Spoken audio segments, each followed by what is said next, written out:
Hi, I'm Ty, Head of Development here at RetailRight. Today I'm going to be explaining how the consignment feature of our software works.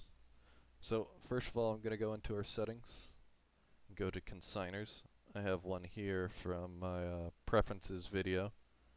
If you need that, that will be linked in the description. I'll go ahead and create a new one. Test consignor 2.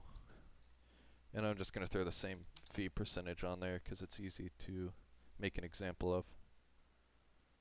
And create. And once you do that, you can go in and go to create an item. Actually, I should use it different. I'm going to use it different. SKU. Give me 1 second. Here we go. Let's do 0, 6, 0, 35, 6. Should be some Clorox wipes. Yep. Okay. So I'll just go ahead. I'm going to put a ridiculous price on this to make the example easier. So we'll go with 10 bucks. Just homes and garden. I don't want to select anything that has a discount attached. Okay.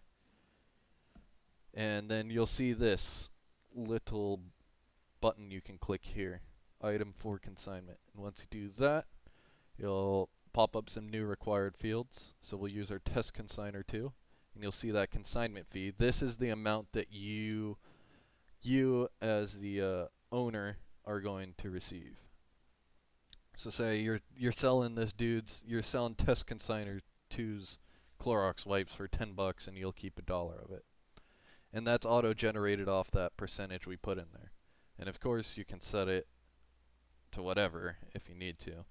And if you don't want it to auto calculate and you just want to pick a fee every time you create a consignment item, you can do that as well. We just put that in there to make it a little bit quicker and more automatic for you if it's just like a static rate you go off of.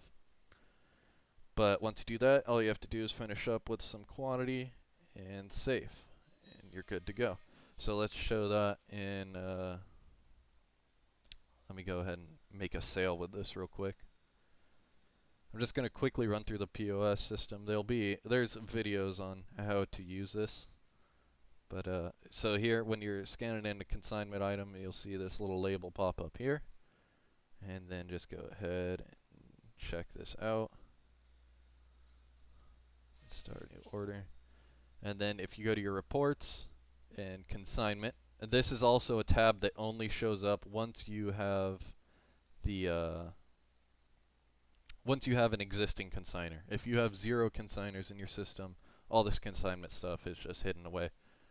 So we click this, see the amount owed to consignor and the fees collected. But you might have noticed this, and we handle it for you.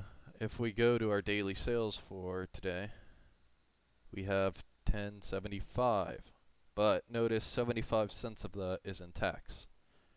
So of course you have to pay the tax, so we just take that out automatically. So then we're basically playing off of the subtotal here. So you owe 750 to test consignor 2, and you collected 250 that you'll keep for yourself with one sale. And then once you're